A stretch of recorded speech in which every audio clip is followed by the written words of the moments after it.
Vice Chair, Mr. Morelia. Present. Cucciarone. Present. Rosati. Present. Esposito. Excuse.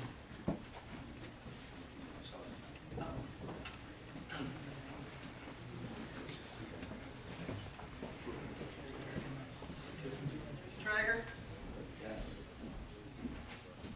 Ms. Scully. Yep. McMullen. Here. Mr. Esposito has recused himself due to a conflict. Okay. We're going to review application 142050BD. You're on. Mr. Chairman, thank you. Members, Robert Mintz on behalf of the applicant. With me this evening, the applicant is 1840P Cheeseman Road, LLC. The application is for utilization by Recovery Centers of America. I think Mr. DeVitro was standing here last.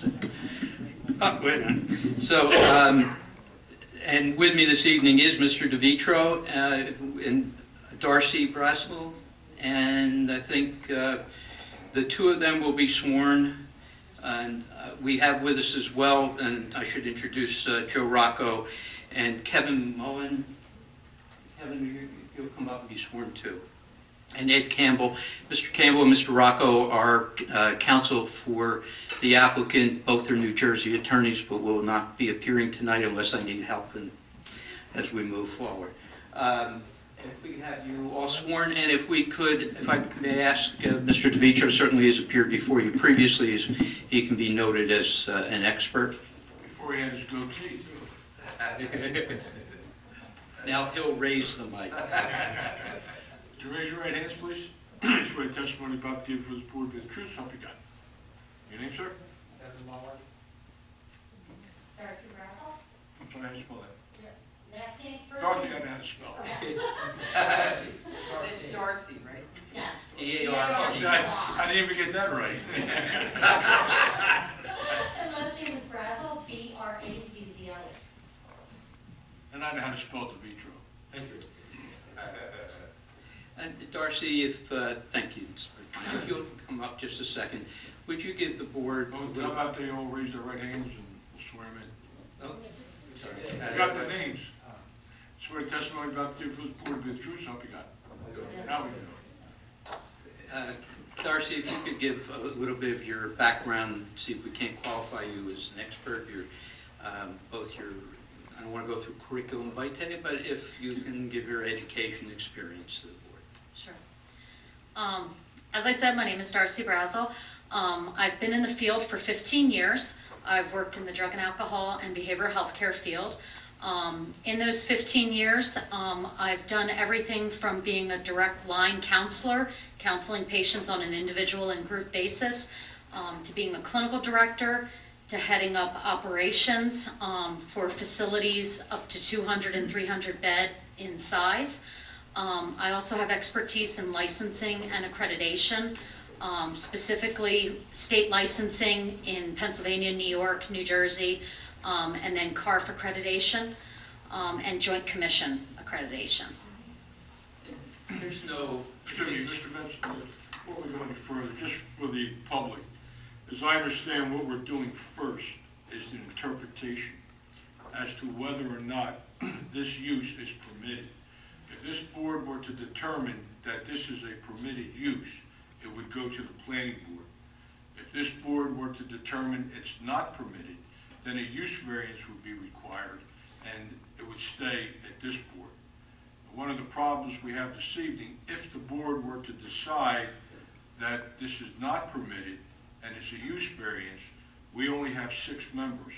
So the applicant is entitled to have 7. So if this board were to determine that a use variance is required, the applicant would have the discretion to either move with 6 or ask for a continuance to get 7. Thank you, Mr. Casa, and following the introduction, I was going to comment with respect to that and exactly what you said. Within that context, we will only ask the board this evening to consider the interpretation. There are two component parts of it. One is the residential rehabilitation treatment facility, and the other is a residential component.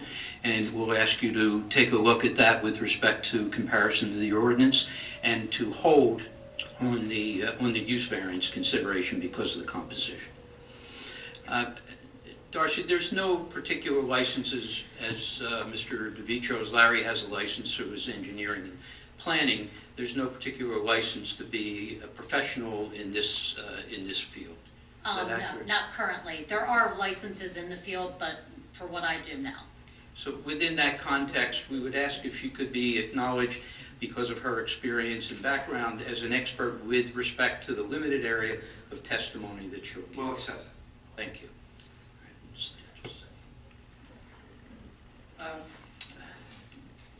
Also, by way of housekeeping, I have given your solicitor a packet of quote exhibits. The first is the subdivision deed. I believe that may have been part of the packet for each of you in your application, but I do want to have that marked as A1 for today's date. And I'm sorry, A2. That is, no, I did it correctly. A1 for the subdivision. Larry has on the easel, Larry, if you would reflect, what is that plan? This is an aerial photograph which is taken off of Google Earth. This is an aerial photograph which is just taken off of Google Earth of the site. What we have superimposed is the property boundaries, and obviously from the aerial we've shown the wetlands. And obviously from the aerial you can see the wooded nature and the developed area of the property and the surrounding conditions. And that has been marked as A2 for today's date. Thank you. Additionally, there is a letter that may already be in your file, but I just want to assure that it is, and I put that into the packet, is a summary letter from my office to the town with respect to the definition, and a response that indicates that the specific use is not identified by specific words, is not identified in the ordinance, and then asked, and thus we come in before you. If any of the board members do not have those items, I have copies that I'd be happy to provide, but I think that they're in your packet. I just brought them in just in case.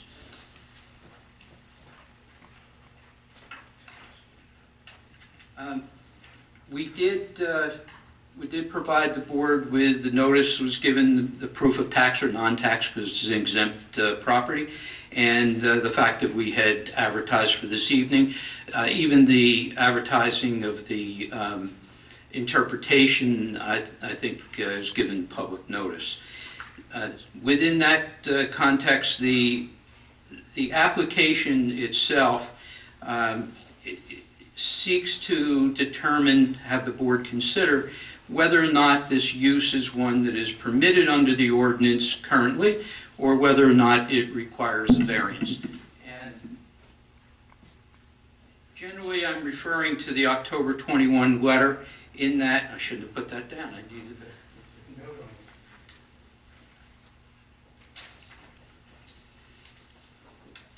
that. In that correspondence that we have marked, there is a request to consider the use as appropriate.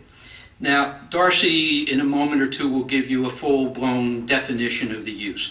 For my purposes in orienting the board as to where we're going, I would refer to the land use section 419, which is referred to in the letter, indicating that the property is in the institutional zone.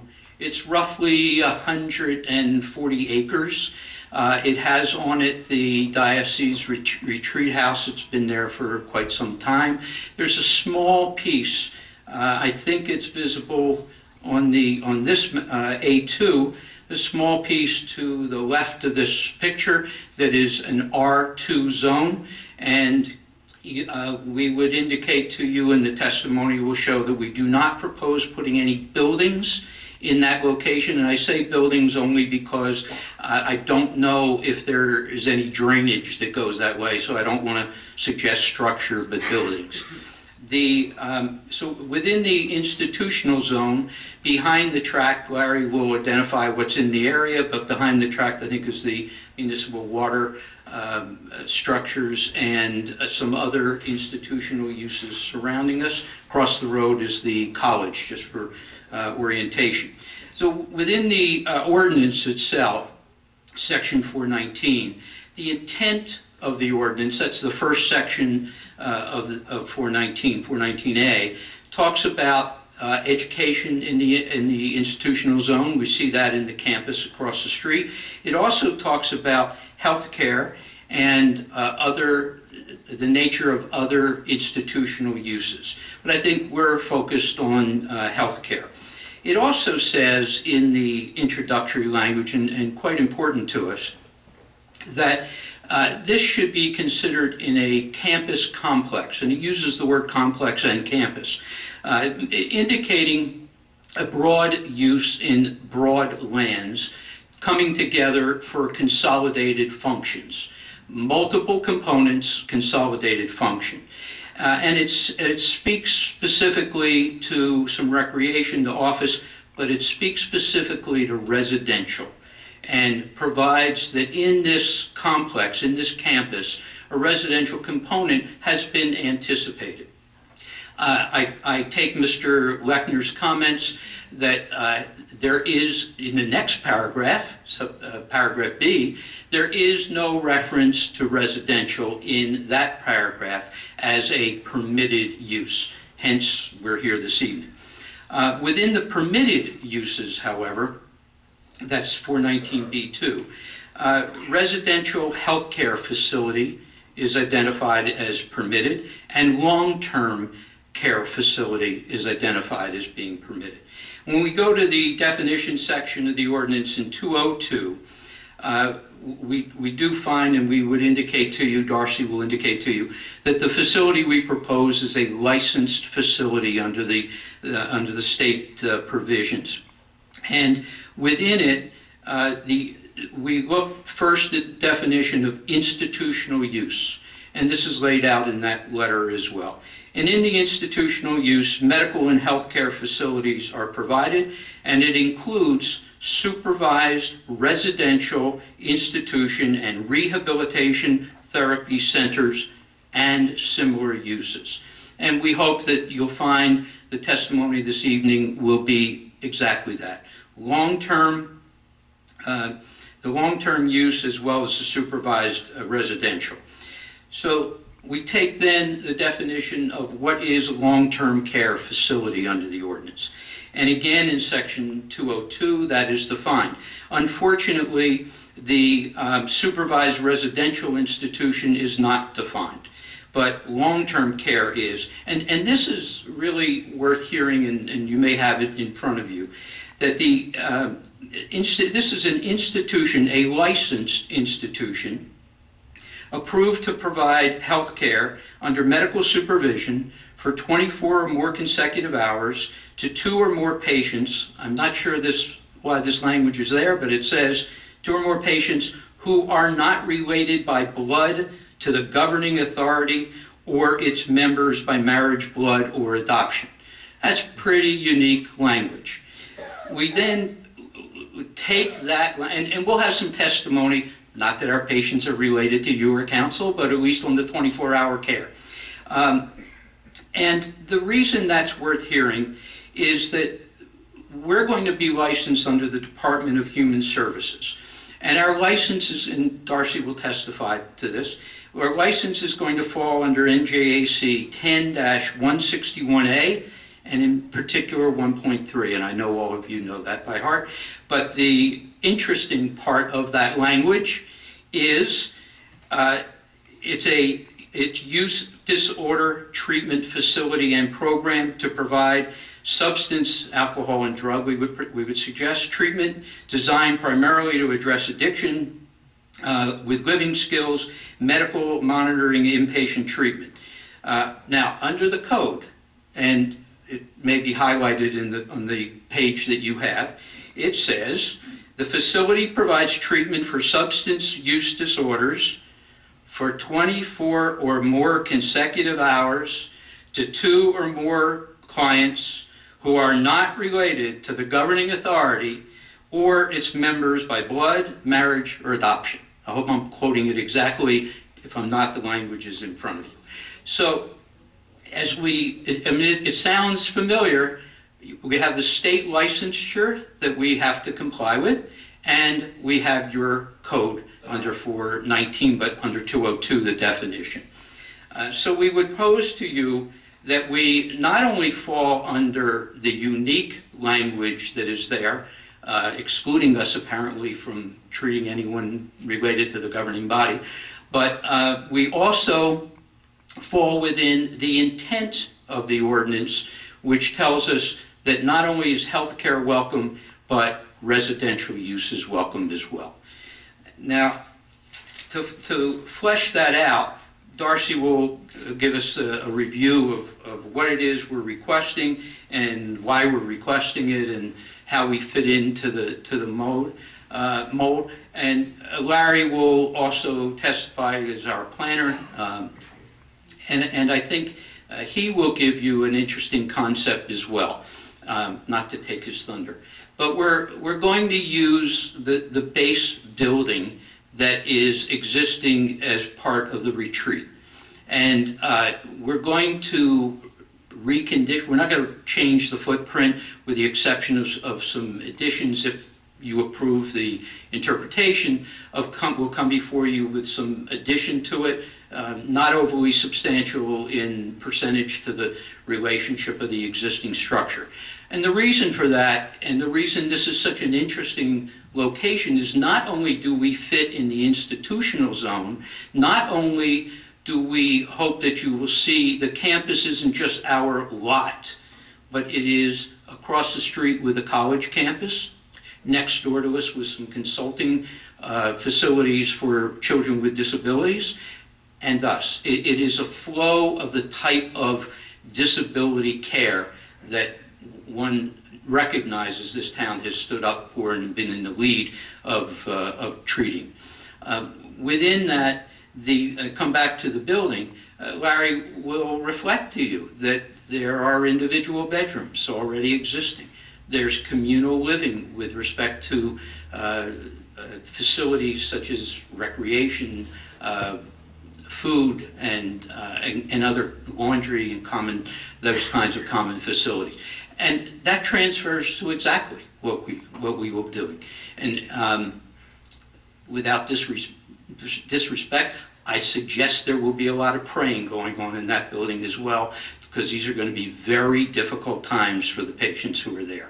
And it's an opportunity for the town to recognize what you have already recognized, a significant need, and an opportunity to go a long way with what Darcy will explain is a phenomenal concept and facility at the location. So with that, Darcy, if you... Hey, thank you. He did take some of my thunder, though. He may not have taken Larry's, but he took some of mine. So we're proposing that we're going to offer several different levels of care and services at this site. The first level of care or service that we'll offer is what's known as detoxification services. And how the state defines detoxification is a treatment program that's designed primarily to provide care prescribed by a physician, conducted under